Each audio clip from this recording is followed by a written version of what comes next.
Mining Weekly has Claude Baissac in the studio. He's the managing director of Eunomix, and his company has just completed a major study on African economic advancement through resource development.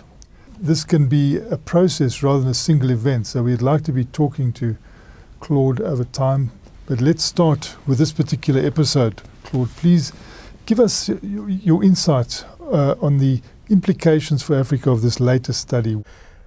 What our 40-year perspective shows is that things change and that the commodity prices we've had over the past 10 years are extremely high compared to historical averages. You know, this is something that Peter Major from Cadiz has been insisting on for a long time, is that the prices are abnormally high. So our question is, what happens if and when prices go down, and they go down significantly? And for that, we don't need to look back very far. All we have to do is go back to the 1960s, 70s, and 80s, and we see what happens to the mineral rent and the oil rent, and therefore economic growth in Africa when prices go down for a long time. And what happens to the rent is that it virtually disappears. And it virtually disappears particularly if the policy is wrong.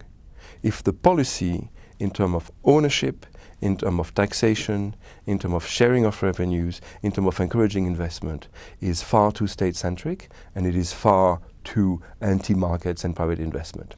And that's what we see in the 1970s. And what you have is, in Zambia, you have 700,000 tons of production in 1969, which corresponds to the peak of prices. And it also corresponds to nationalisation. And from then forward, it's all downhill.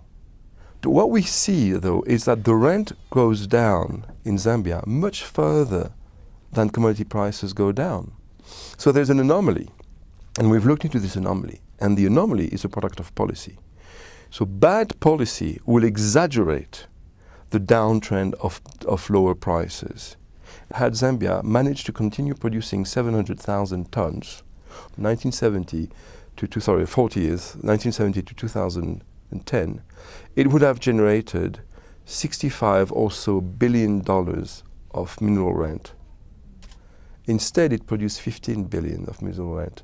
So the possible maximum loss for Zambia is about $45 billion, which is greater than the international foreign aid they got during those years.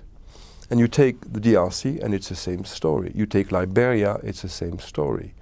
You know, you go country after country during that 40-year period, and you have the same story. The exception being South Africa, which saw its rand exploding in the 1970s, 80s, and 1990s.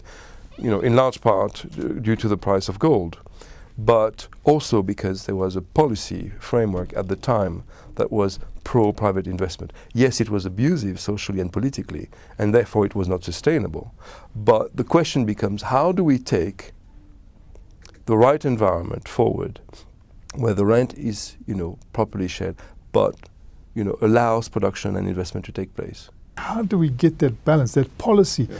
What is that ideal policy? That's the trillion-dollar question, isn't it?